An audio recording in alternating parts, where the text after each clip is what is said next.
Okay. I'd like to call to order the Wednesday, January 8th, 2025 meeting of the Tenino Planning Commission. Let the record show that all commissioners are present. Let's begin with the housekeeping and take a look at this agenda here. I move to approve the agenda. I'll second. All those in favor? Aye. Okay, we have minutes from last month's meeting.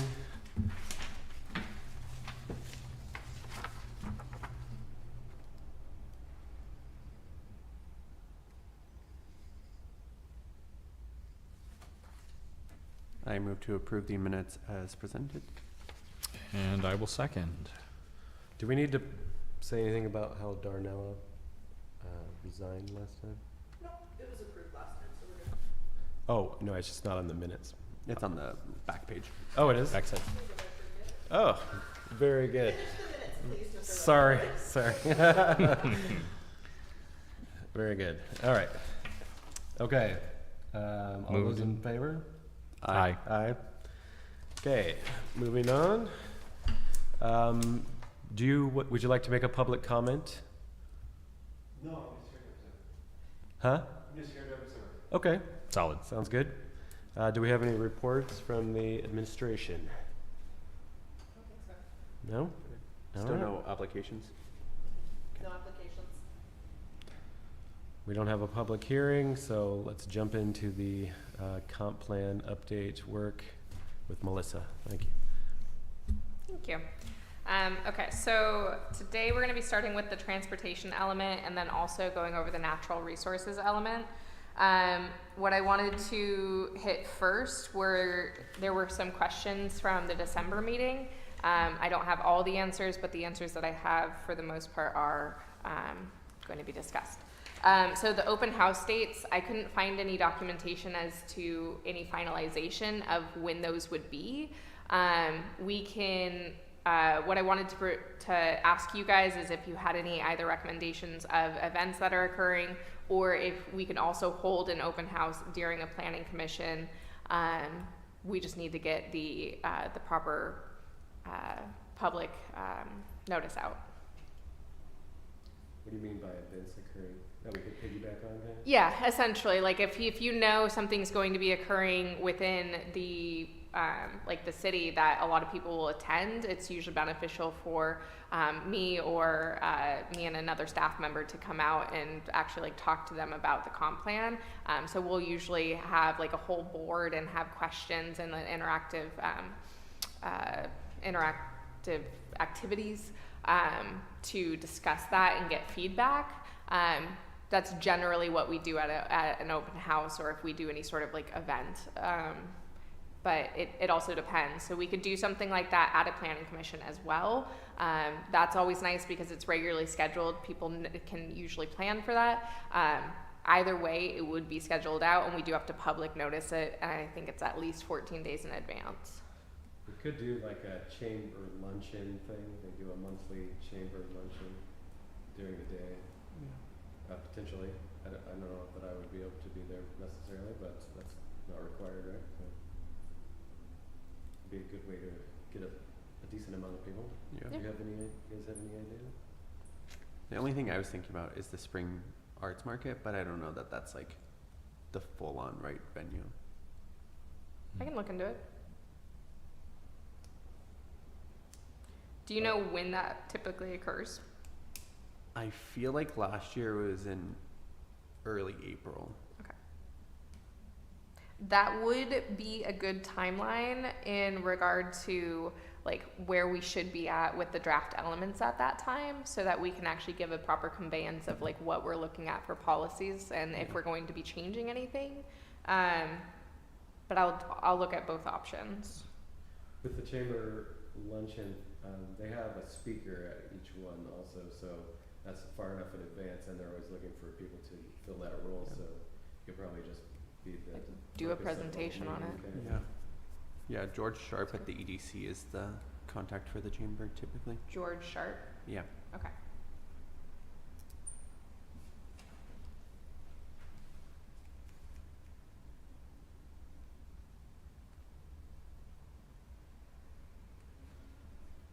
Okay, and if you think of anything else, please feel free to let me know. I have dates for the Tenino Spring Market if you'd like it. Oh, that would be lovely. March 14th through March 16th. Even better. Okay. We also have Family Fun Day put on by the city June 21st at Tenino Park. We would just need to contact Jessica Reeves with the Parks Department at Tenino to get in with that.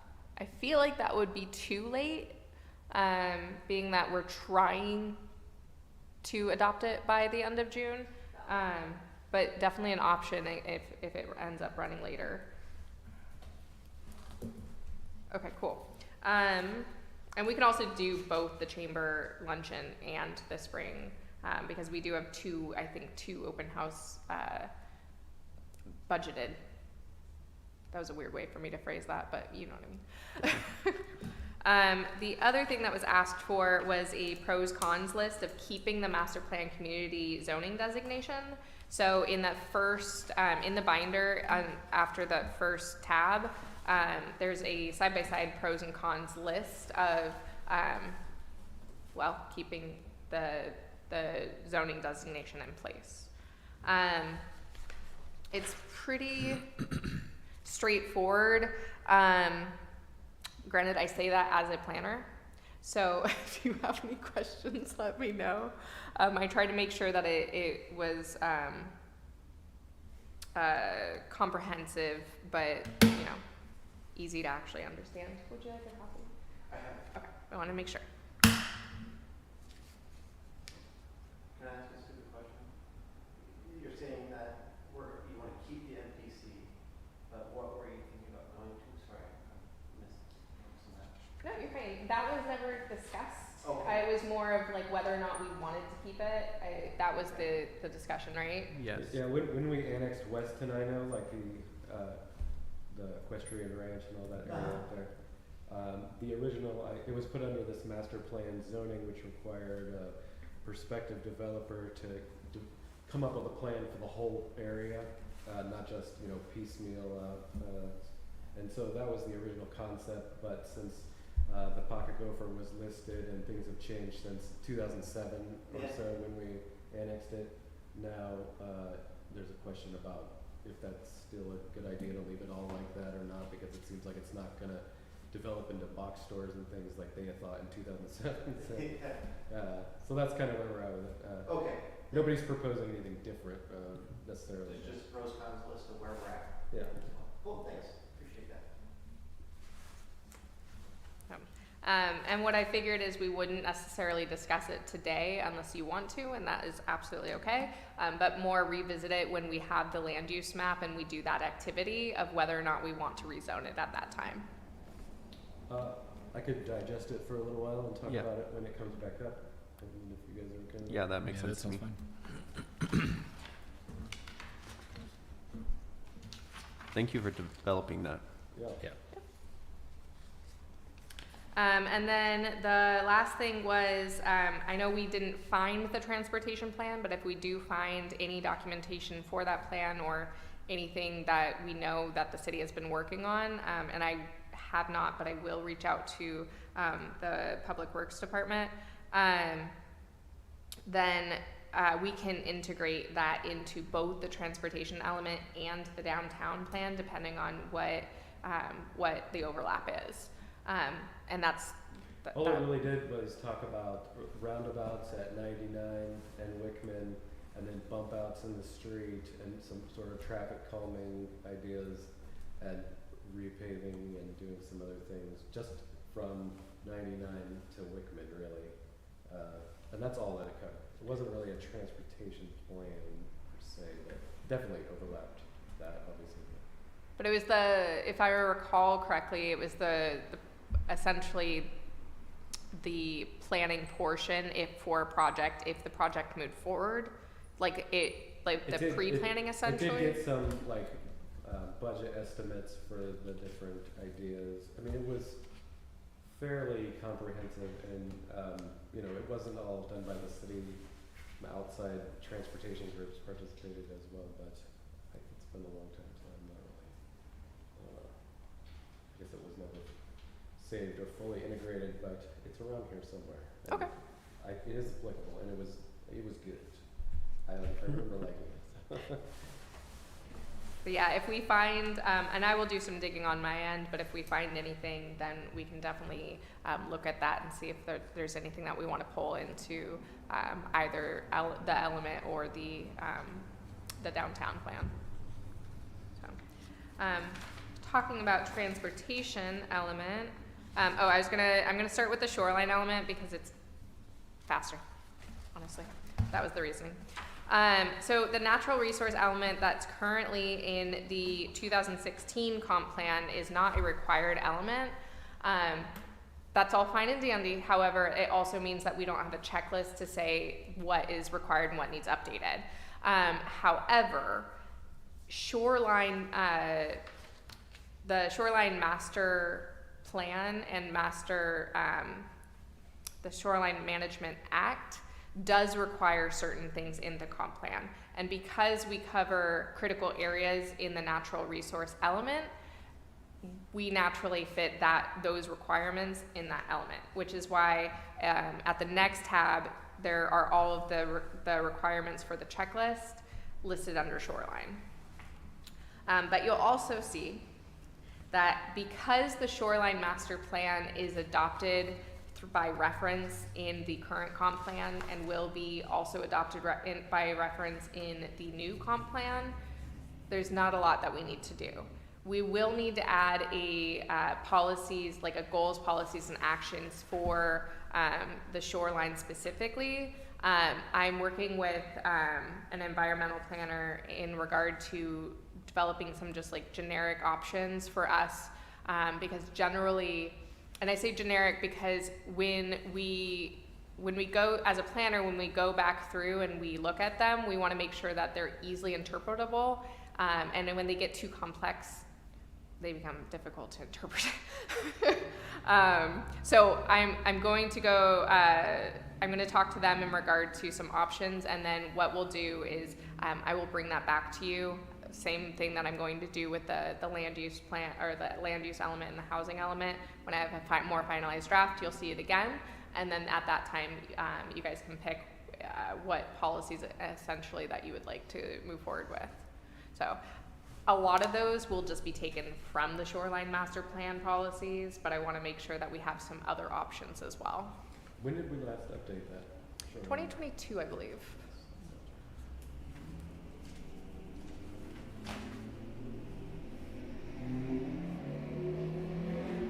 I just have a quick question. Yeah. When you say shoreline, are you specifically and only referencing like Scatter Creek, or are you referencing wetlands, or are you referencing anything that would be in a certain floodplain? It's a really good question. So shoreline specifically in this reference is shorelines of the state, so it would be Scatter Creek, and then all wetlands that are associated with Scatter Creek are automatically held under the same jurisdiction. So shoreline jurisdiction is considered 200 feet from the middle of Scatter Creek, and then if the wetland goes beyond that, it also encompasses the entire wetland. Okay.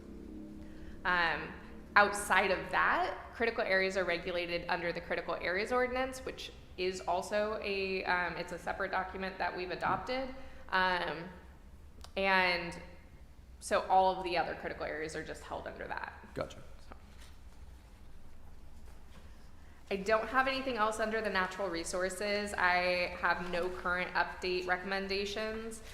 You're more than welcome to look under for the goals, policies, and actions. They all seemed very straightforward to me. I don't have any recommended changes, but I'm more than happy to hear your comments.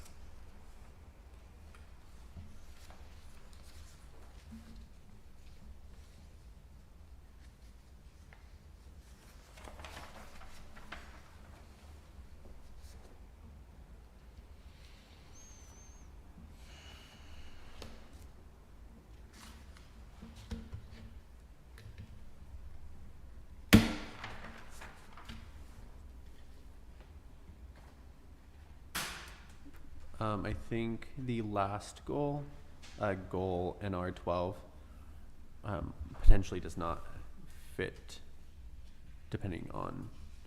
What page are you on? Sorry, NR7. No, I hadn't gotten there yet. Not that it doesn't make sense, but if we are no longer doing the master plan, depending on what that decision is, this might change a little bit.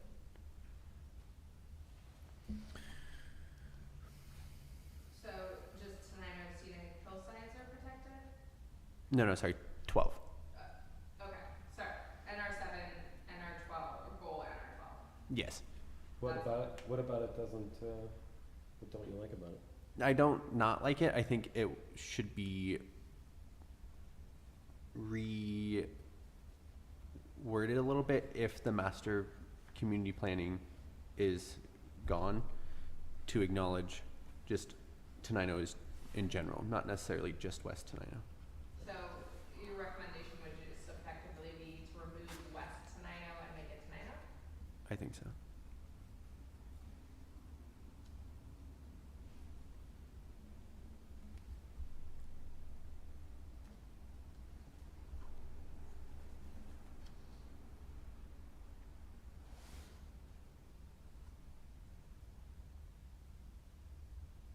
But I think also 12.3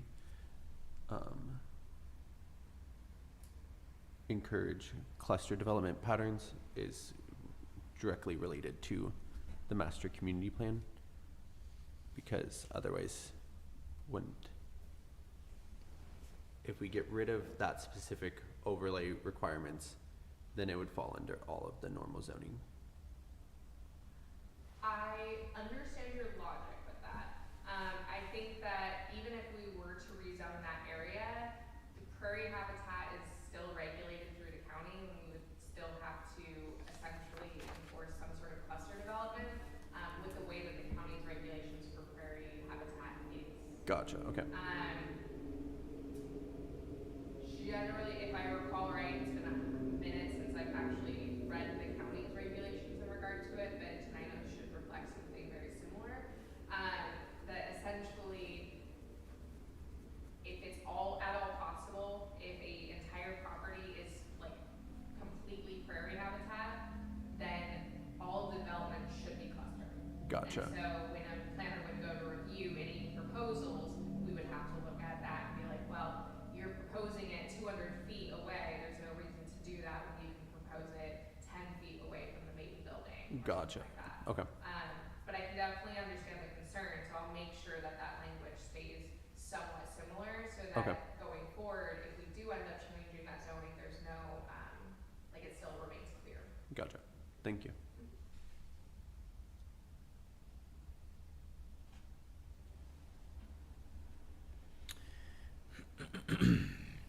I don't see any changes that really need to be made right now. Any other changes? Sorry, I'm No, looking you- at everything else. Yeah, you're totally fine.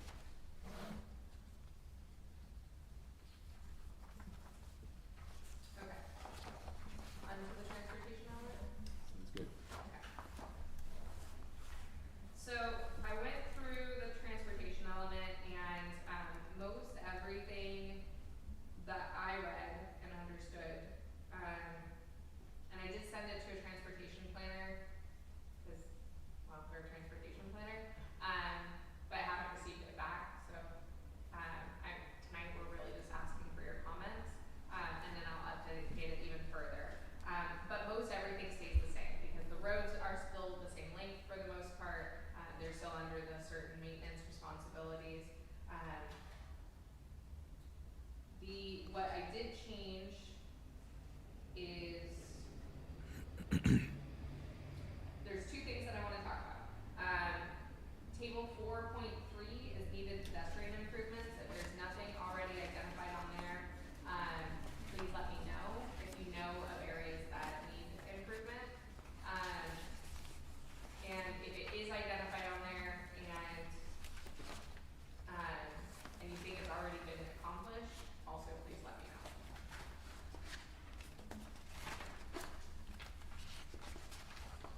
Sorry, what figure? Table 4.3, it's on TS8. It talks about the needed pedestrian improvements, including the sidewalk systems, trail systems in the downtown. Most everything is pretty generic in regard to the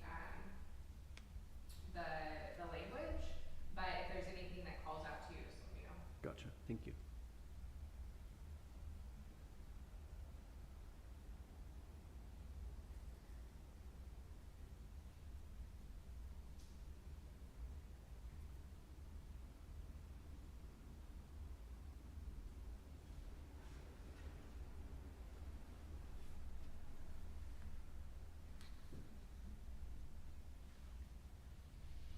I think for the most part, it's all well done.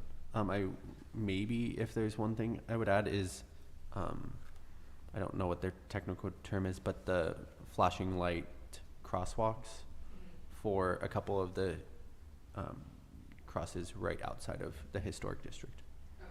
because that part gets very busy during I the agree. summer. I agree, yeah. Is it, so it's outside of the historic district, but it's within proximity to it?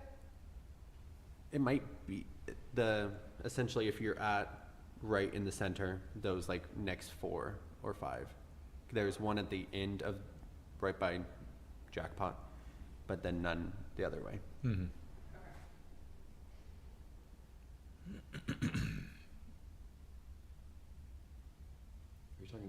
So you're talking about Wickman, or you're talking about Sussex? Yeah. Is that not, that's included in the last one, or no? Yeah, I think calling out specifically the lighted ones might be of importance. I don't know. That might be. Yeah. Increase safety and visibility. Yeah, that's a good way. Just because I know I've been downtown during summer and with all of the parked cars and the driving, it's hard to sometimes be noticed. Yeah, good luck getting across some days. Yeah. Do you want specific places where we need crosswalks? Is that what you're asking for? If that's what you would like to provide, yeah. Oh, well, You said, let me get there my are no list. crosswalks like across 99 from the north side of town to go over to the grocery store. Oh, yeah. There are no crosswalks from the south side of town to get across Sussex to go to the grocery store if you're past 99. Yep. And so I walk over to the grocery store every day, and you kind of have to run across the street pretty fast sometimes. As people come zooming in. Mm-hmm. Yeah.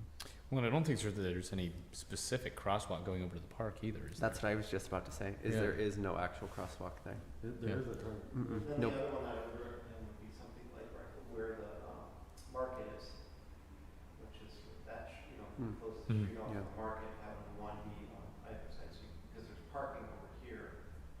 There's a lot of, Yeah. and like you said, parking on either side in front of the sandstone and all that other stuff.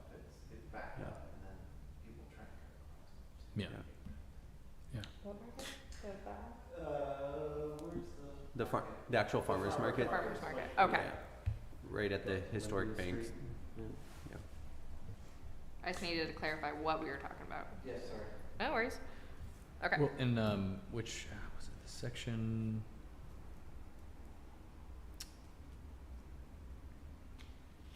Yeah, unclear link between downtown park and limited spaces for pedestrians in downtown. Continue to improve Olympia Street as a downtown outdoor marketplace and pedestrian gateway between the park, regional trails, and downtown.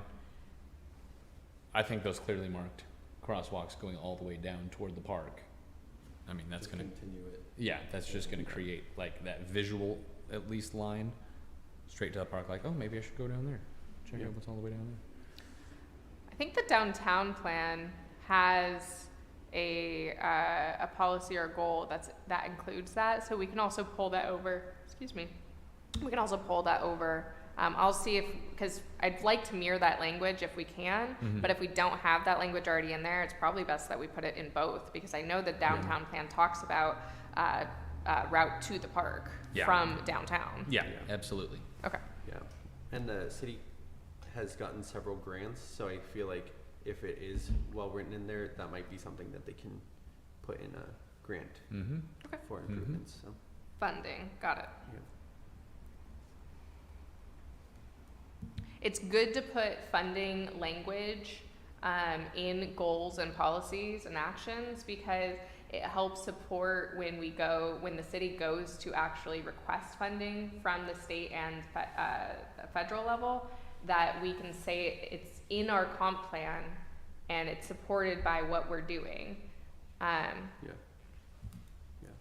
One other that I just thought of is over by the high school, between the actual high school building and the baseball field, there is not a crosswalk, and that is where students park all the time. Okay. So just like having that visual crosswalk also might be beneficial. Yeah. That's River Street. Yeah, I think that's right. Okay. High school building and baseball field. What street was that? Ritter. Ritter. RTTER. Okay.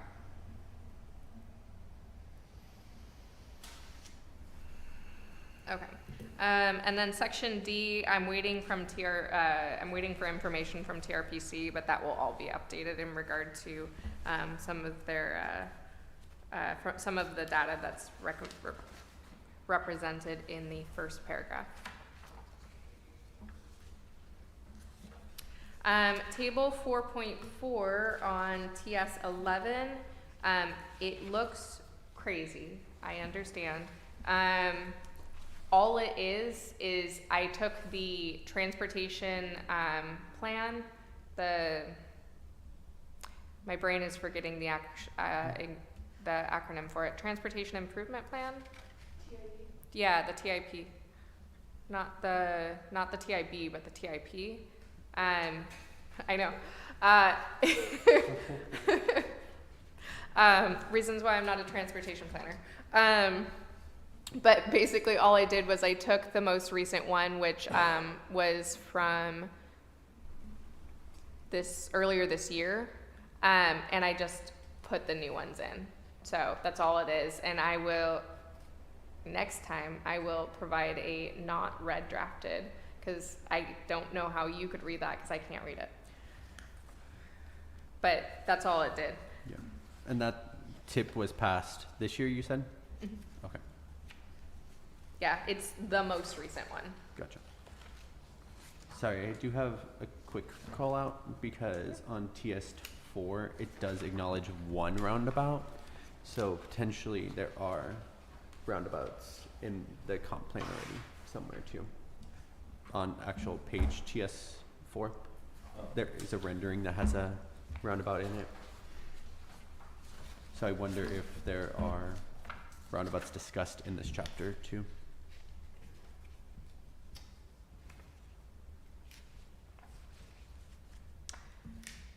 It does talk about maps illustrating concepts that aren't referenced as the figure, so I'm going to assume that it's in one of the appendices attached to the end of the comp plan, so I'll pull those.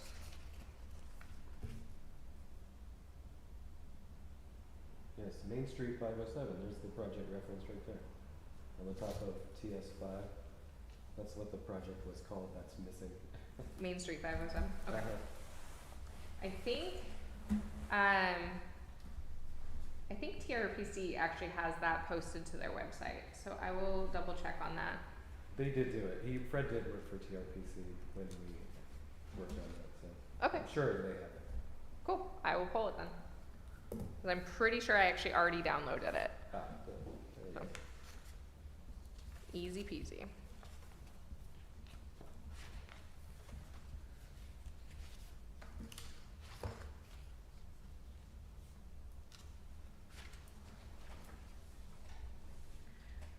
So most everything was already included in the transportation element. The only thing that wasn't, or in the existing transportation element, the only thing that wasn't was item J on the checklist. If probable funding falls short of meeting identified needs, a discussion of how additional funds will be raised or how land use assumptions will be reassessed to ensure that loss of service or level of service standards will be met.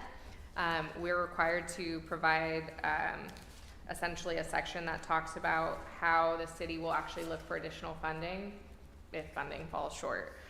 So what we've determined is that on TS 10 under funding, we'll essentially we just need to have a discussion about your recommendations on how the city could do more fun, or words are not my friend tonight.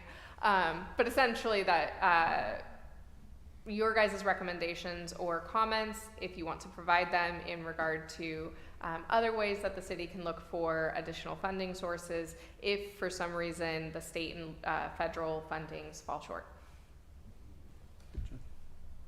The big question. And I also posed it to my transportation planner, which I think will be exceptionally beneficial in regard to getting a better answer, especially because they tend to work very closely with actually doing the planning portion and going after funding sources to get the contracts to do it. So I'm not sure of any private funding sources. You guys aware of any private funding sources for No.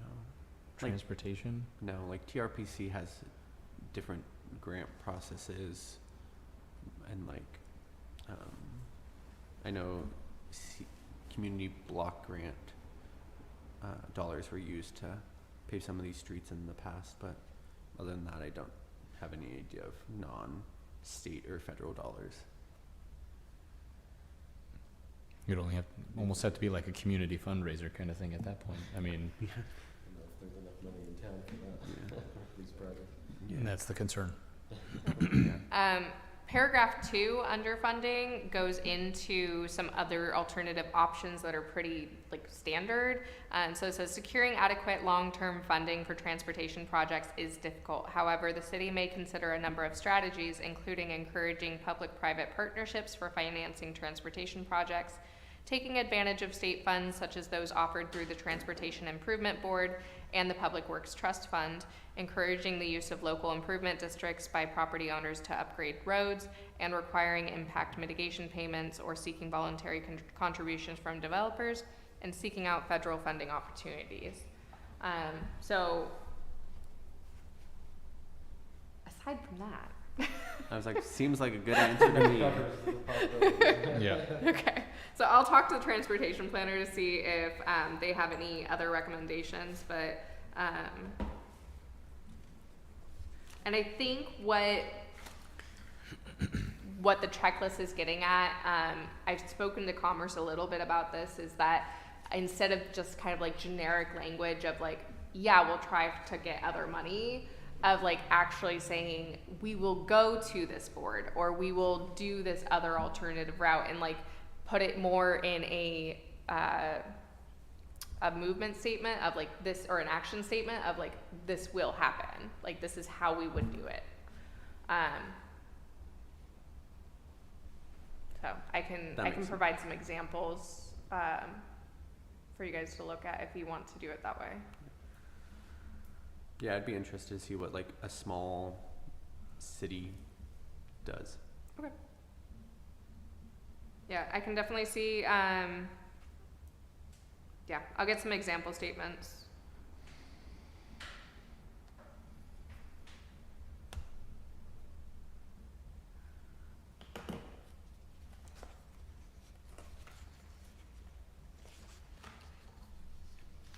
And then other than that, we've got the policy, or the goals, policies, and actions listed on TS 13 through 15. So kind of the same thing that we've gone over. If there's anything that you have any questions on, if you feel like anything needs changed or clarified or anything like that, just let me know.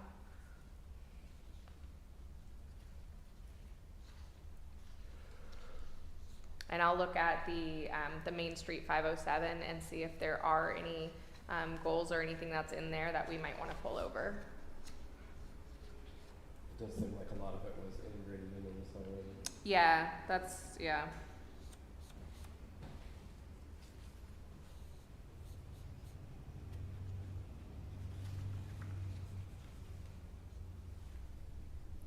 In the very first policy, could we add a sub-policy that says leverage city dollars against state or federal dollars as match? I know that is a big a big thing that some of those, if you provide a little bit of money, then you can get a lot of money from the state or the federal. Okay, yeah.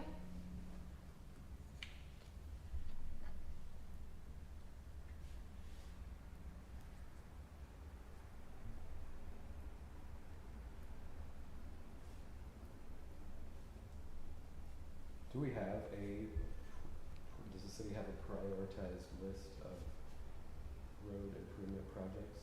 I mean, as it relates to policy?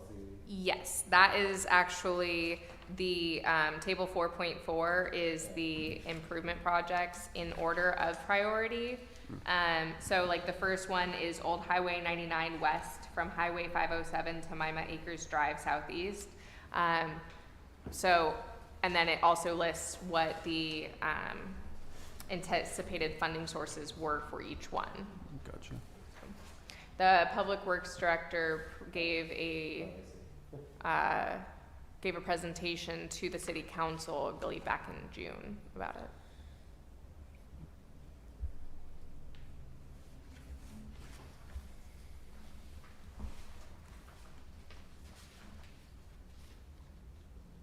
Does the concept of bridges come into this section? Because we have several bridges and I don't feel like it's discussed at all. And I feel like the couple bridges that we have are points of concern, so it might be something to acknowledge. The bridges are in this section. There it is referred to on TS2. So it talks about the old Highway 99 bridge, Morningside Drive, and McDuff Road. Oh, perfect. But it generally is just talking about that we have bridges. Should we add maybe like a goal or a policy related to bridges and making sure that they're inspected or something? Do you want to add a I policy do or want goal? to. Yeah. I would like to, When was the last? Do you know when they've been inspected last? No. probably never, I don't know. Yeah. The bridge I'm on. not sure. I know they have to be done regularly. The one on 99 is the newest one. Yeah, I would that was say. replaced. The one on Old 99 going out toward Mima Acres is probably the oldest one. Yeah. I guess that we're scattered through. Yeah. Okay.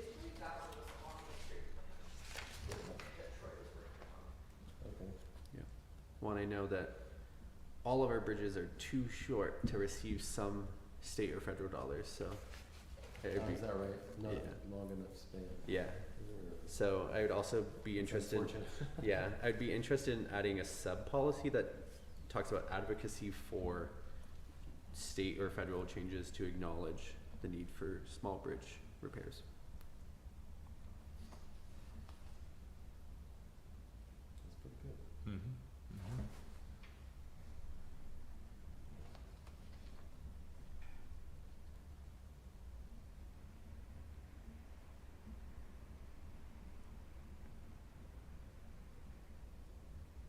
There's one other, and because of the way the table is written, I'm not 100% sure if it's already included, but the corner right by Black Bear and the vet's office always floods really bad, and potentially finding some sort of solution, whether that's as extreme as digging a ditch or figuring out what is the best solution to that. Okay.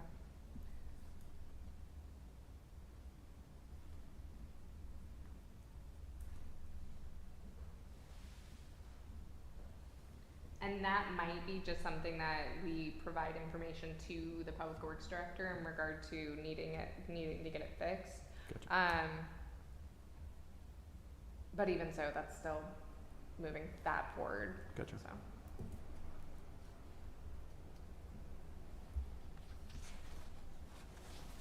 Okay. Any other comments, suggestions?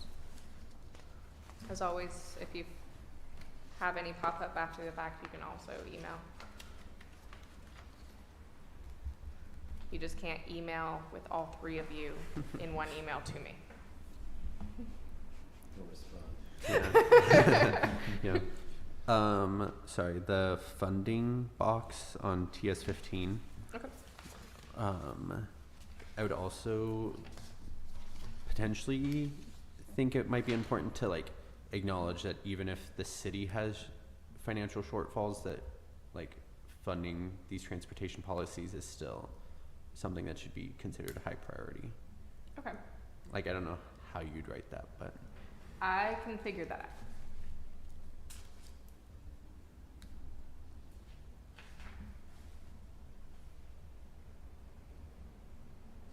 Hmm. because if we don't have money and the roads fall apart, we'll have even less money. Yeah. Understood. Yeah. People coming and going is critical. Yeah.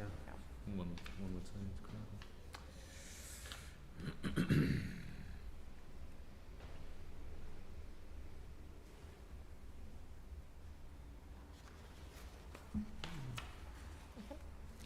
Sorry, one other thing. In recent research, and this is about 7 months old, so it could have changed. The school district does not collect impact fees. And I'd be interested as a general thing, and I don't know that it fully plays into the comp plan, but how that might be beneficial as well. We can definitely discuss that. Impact fees are not something typically that we discuss in the comp plan, but we can discuss them. Okay. I will.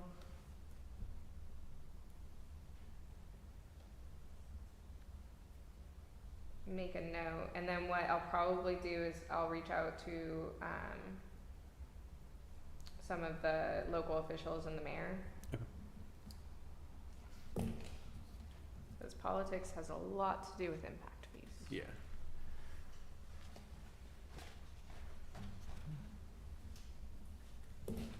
But we could probably write a policy in there that says that we can look into impact fees.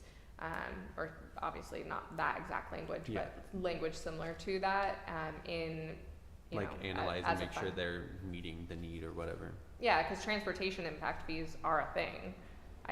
We don't have them. So, okay. Anything else? Good. Yep. Good deal. That's all I had for you guys. So, Well, shoot.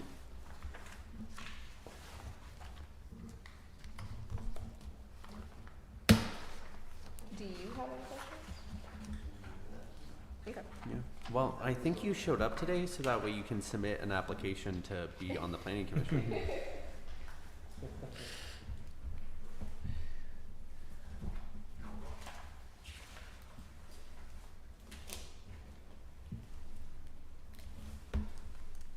We can take the master plan community pros cons list with us. You can take whatever you want out of it.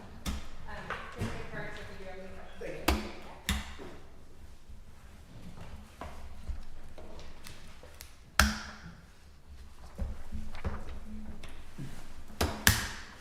All right, well.